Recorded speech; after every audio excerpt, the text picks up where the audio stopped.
Hey, what's up everybody? Today's video is going to be about how to get more wins in Off the Grid. This is an update to the older version of how to get more wins in Off the Grid, as things have changed over the time with stim shots, grid shields, and just overall how the game plays. So if you're new to Off the Grid or struggling on how to get higher placements and more wins, this video is for you.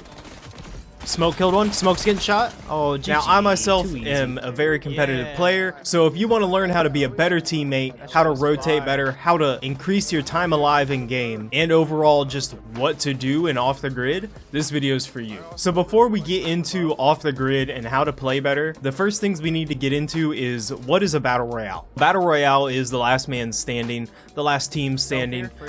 You know, it's not just about getting all the kills, it's not just about being rich, you know, it's about being the last left alive, whether that means surviving or killing everybody to get that way. When it comes to battle royales and staying the last alive, it's really important to have a good team or to have good team chemistry. So if you're playing solo, what you need to think about is, are you communicating to your team with pings? Are you communicating to your team at all? Or are you just playing a solo? Everybody has different play styles. Some people like to play aggressive and get all the kills in the game, and some people like to just, you know, stack up money and get to endgame so you can buy your teammates back and always have a loadout. Different play styles work for different people, and there's no right or wrong. One of our most important points we're going to be getting to today is when you're in endgame, having your endgame checklist. We'll get more into that later. I said earlier, teams are important in battle royales. Before you start to play, you want to think about, who is my team going to be? Am I going to be playing with a team? Do I have friends that play this game? Or am I going to be playing solo and getting fills? You can't go off and play solo and then when your team dies get upset with them because you're off doing your own thing. Before you guys load in, if you do end up playing with a team, make sure you guys talk about, hey, how do you guys normally like to play? Do you guys normally like to play aggressive? Do you guys normally like to go after objectives and contracts and get rich? Do you like to go hex hunting? Do you like to stay in Osio or Stork?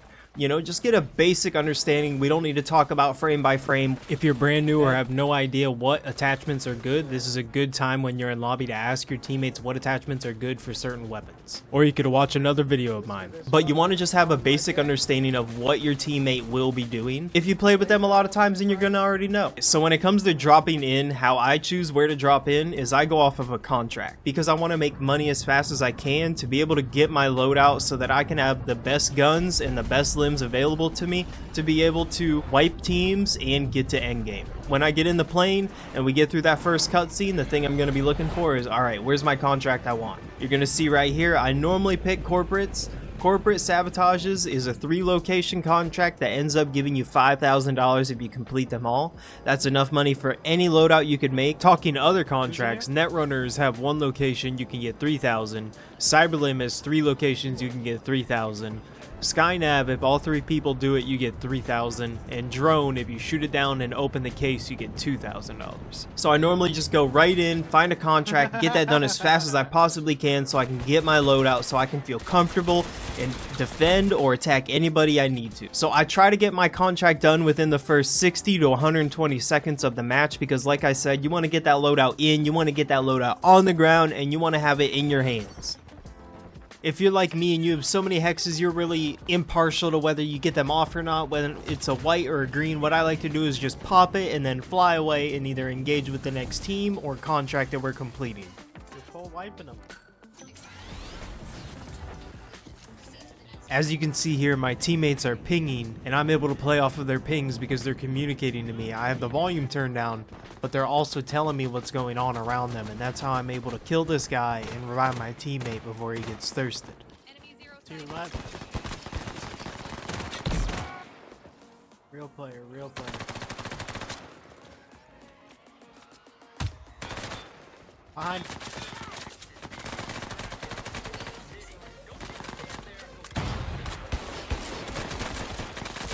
So I finish off our corporate sabotage here with the bomb, and then I call in my loadout and get it in 30 seconds before first zone closes. It is a very big, easy target. When people see a giant green beam in the sky, they know that, oh, there's someone's loadout coming in right here. So you want to make sure you call that in a safe spot and not out in the open where someone can hold you off of it. When you and your team are calling in loadouts, it's a good idea to stay safe and around each other. That way you can provide cover, you can give comms and callouts if someone's flying in or whatever's happening. It's better to just stay together so we can make sure we all get our stuff. Because once one person loses their loadout, it can be that non-stop roll till the end of the game where you guys are just constantly fighting to get money and you don't want to be there. Now that we have our loadout, it's the time to decide, how do you want to play? Do you want to play safely? Do you want to get money, get hexes by doing contracts and just play that way? If you come across someone, you fight then? Or do you want to play aggressive, stack money by doing bounties, weed out the lobby? Not everybody needs to play aggressive. Some people just enjoy extracting hexes, some people enjoy doing contracts, and some people enjoy getting kills. I enjoy it all. I'm down for anything. It's really just what's my team want. I personally am of the belief that one person on the team should be running recon. Normally I have 1 to 2 people on my team running recon just so that we can have the information that we need. You know, when we're getting into a fight, is there just one team? Is it 2 teams? Are we third partying? Are they upstairs? Are they downstairs? Recon is just really good information tool, and in Battle Royales, information is key. When it comes to pushing a fight, if you don't have the information of it's going to be a good push or a bad push on your part, then you shouldn't be pushing that fight. Information is key, like I said. And what gives you information in Off the Grid is recon, paralyzer, and game awareness. Listening to shots, watching the kill feed, etc. So when it comes to your teammates and your teammates' fight styles, there's 3 different ways that we can fight in Off the Grid. Fly around and fight people in the air, spraying them with your M4, taking pop shots with your Kestrel in the sky like a little clay pigeon. Or what you can do is you can stay boots on the ground, use your Roadrunners, use your Flenser, your SMGs, and just spray the hell out of people on the ground. So when you're in game, you want to know what type of limbs your teammates are using so you can know how to stay with them easier in the game. Whether they're using Leapers, Hammerheads, Roadrunners, whatever, you want to know if they're Roadrunners, they're going to be on the ground more unless they're using a Slam Fist or a hook shot, or if they're in there playing stealth using Ghost. But just the act of communicating early in the game of what limbs you plan on using in your loadout, and if you have them or not, having that knowledge in a fight is a huge benefit for your whole team. Once again, this is a battle royale. If you're playing in trios, you shouldn't be splitting off from your team unless you're a very confident fighter who is going to win your engagements and be able to come back to your team to link up. This is a team game mode. When it gets to endgame, if you are not a 2 or a 3 stack, good luck trying to get that win. I mean, we all do have our lucky moments, you know, where you 1v3 and you get that dub. We're just really trying to stack the odds here and make the percentage any higher than we possibly can in our power to get that dub. You see me cry out for my teammate Heavy Smoke here. You're going to see him run up and go to revive me, but what I didn't realize is he gave me his Adreno shot, which actually allows me to stay revived while he runs off and gives me cover, which is a super clutch item in the game, and you should always try to grab one if you don't have one, and if you do have one, ping it so the rest of your team can get one if they don't. The reason why we've been grinding contracts throughout the game is for buybacks. Buybacks are very important, and to do that you need to know when respawns are on and when respawns are off. Unlimited free respawns end at the end of 3rd zone, so that means you don't need to buy your teammates back until the end of 3rd zone, you just need to stay alive and loot crates. You will need to buy back after the start of 4th zone if your teammates die, unless they have a redeploy pack, which we'll cover in our endgame checklist. Buybacks are regularly 2,500 unless you catch them on discount sale, which you can always tell what's on sale by checking the top right next to your minimap. You'll see a little icon. Halfway through 12th zone closing is when buybacks officially go offline. Do not believe the top of your screen if it says redeploy is offline. That's talking about unlimited respawn, not buybacks. Write this down on a post-it note and stick it to your TV or monitor. If you guys have been enjoying this video and you want to catch more Off the Grid, I do post Off the Grid weekly. I am always trying to get out that new information, keep people informed. Also just trying to make this game fun for people who haven't touched it yet or who are new to Battle Royale. There's always new games out there, and this is an awesome game with new blockchain developments. So a lot of people seem to struggle with the movement still in Off the Grid, so let's go ahead and talk about how I chase this guy for the next minute and a half till I kill him. What I use for movement is Roadrunners and 1 single Slam Fist. A lot of people who use Roadrunners often use 2 Slam Fists or Slam Fist and a hook shot to get around more, so I have to use terrain a little bit more for my advantage to be able to fly when I can.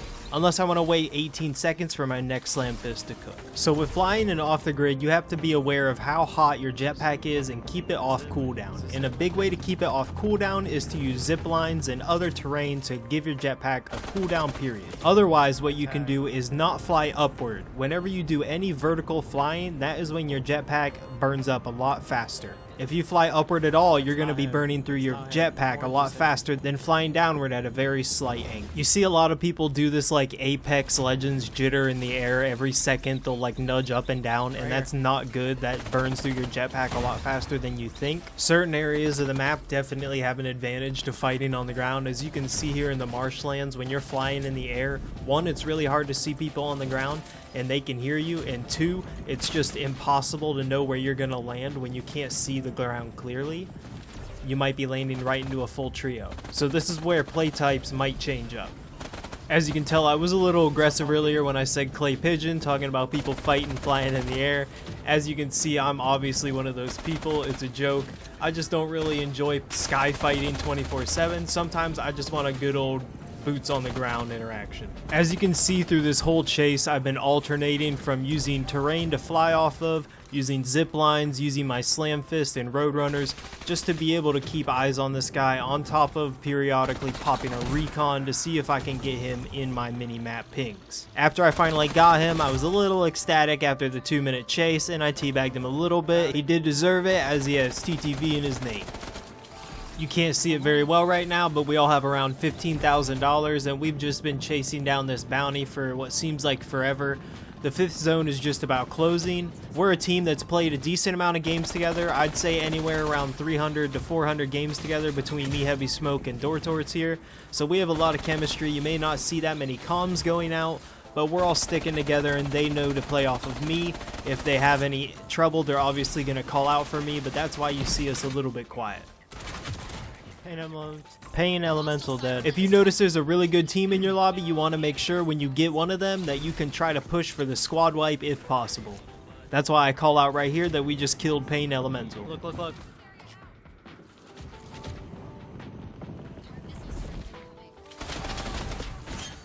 He ripped. I got a little ahead of myself here, thought I could get the wipe. Check out how low Dortz gets here, and he clutches up and buys us back by playing safe and focusing on getting his team. No, don't go there. It's all you, Dortz. Keep running. There's a buy over here.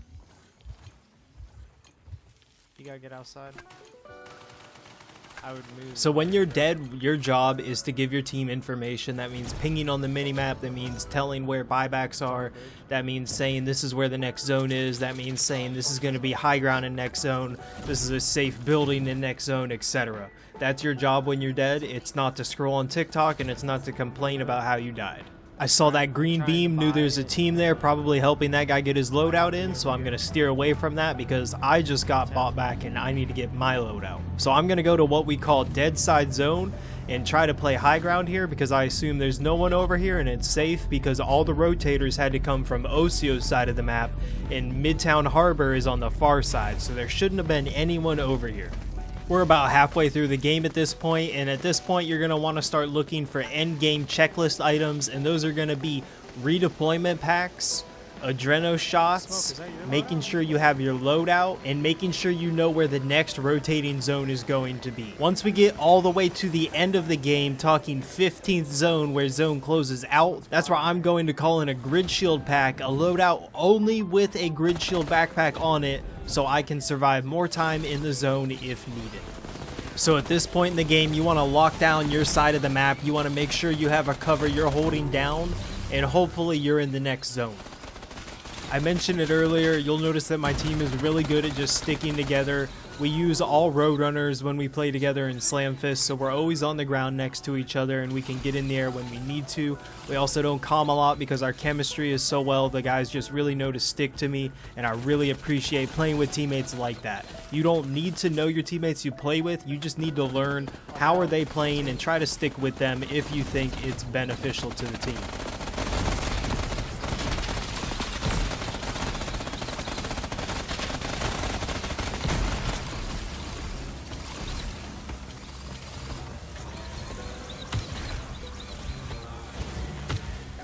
Got one of my kills. Got two of my kills. There's someone back there still. Make sure you're always checking your mini-map because you never know, you could be missing the information of a person right on you. I'm in trouble, boys. Get to cover. We gotta rotate. Just try to rotate and we need to meet up. See orange ping? So you notice I was looking at the map, I was seeing where the next zone goes, and I was looking for the best cover to take. I prefer low ground when it comes to endgame fights like this, because if you're up on the roof, everybody's going to want a third party you, or if you're not getting third party, you're going to be the third partier, which is then getting third party. So make sure you're checking where your next rotate is, and you get that position first. It gives you the leg up on anybody that needs to rotate. Okay. Fuck, there's someone here with trip mines everywhere.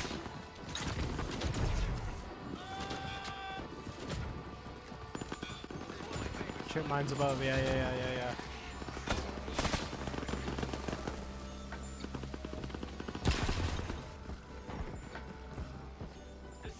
Alright, zone pulls.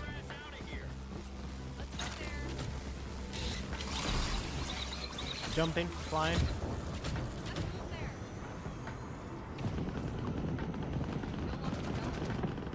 Land here, take zip up.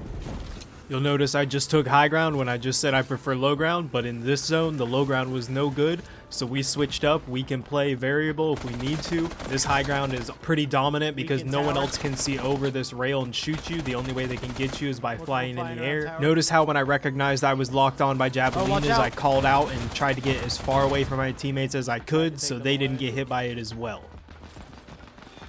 I'm coming back. I got missiled. I had to jump off high ground. The Egyptians are off the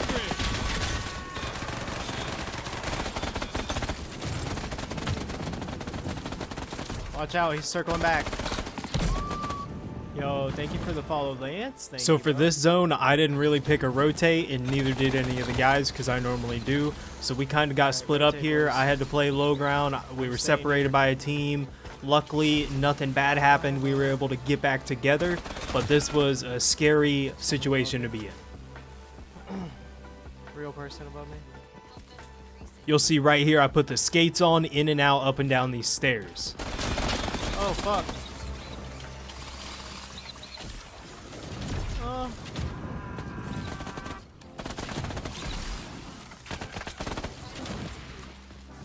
Oh, shit.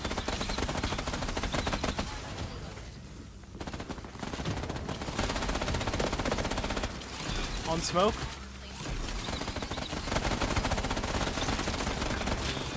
Termites everywhere, boys.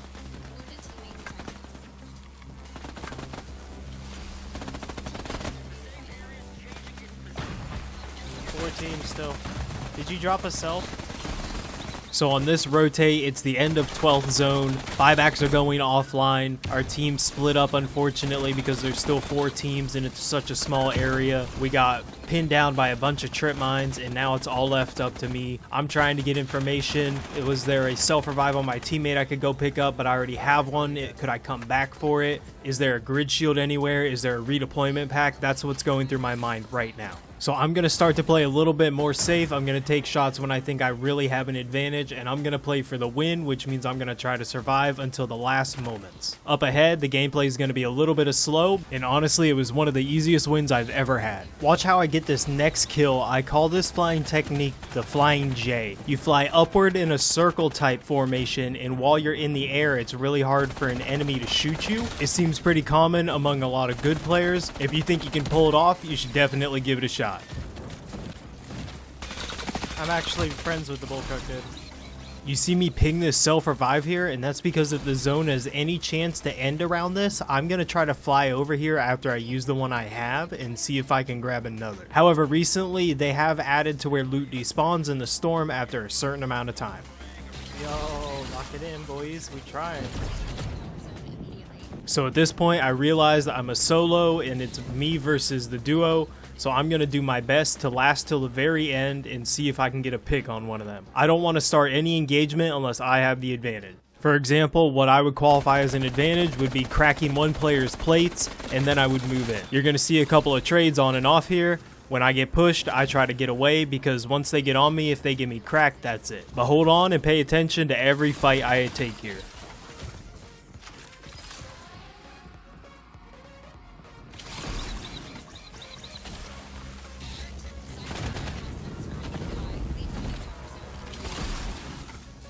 So at this point, I'm looking to place down a grid shield only loadout. So when that zone closes out, or if I need to go in the zone for any reason, I'm only going to take half the zone damage I would normally take, prolonging my life by 100%.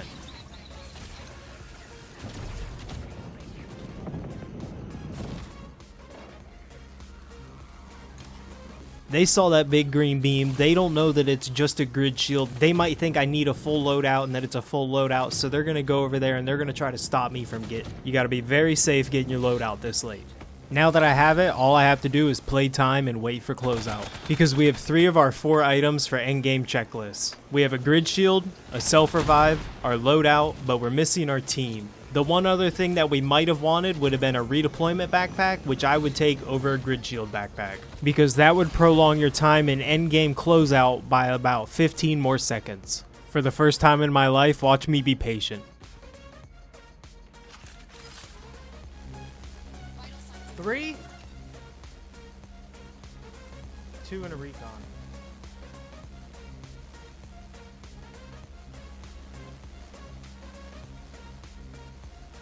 What up, Kabisi? My honest thoughts of going up right here was to push them to keep them from coming down and double teaming me. I just wanted to keep the time going, and this wasn't that big of a risk on my end.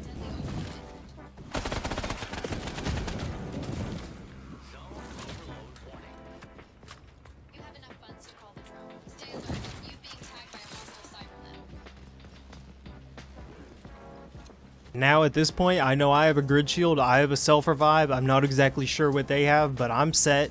I have my full kit and I'm ready to survive in storm. They don't know what my plan is.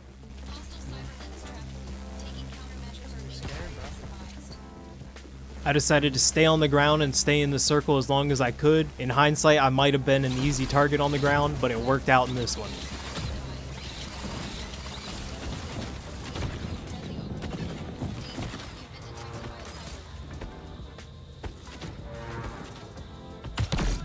Too easy. My grid shield didn't even fully deplete, and I still had my adreno shot where I could have either self-revived or given it to myself to avoid going down. Here's 3 screenshots of my tracker network showing my progress from implementing these game-winning tactics in Off the Grid. October 1.0 average, April 2.25 average, and by the end of June, it's an 8.0 average per session. Hey, if you watched it this far, you owe me a like. I'm going to link my zones and buybacks deep dive video here at the end of this, so you can click through and watch that if you want to learn more about zone specifics on how to rotate a little bit better in Off the Grid specifically. I hope you all learned a thing or two. Please leave a comment down below and let me know what you enjoyed from this video specifically so I can learn to make content a little bit better for my audience. I appreciate you all so much for watching. Go out there and get those wins in Off the Grid. I'll see you in Teardrop, and peace.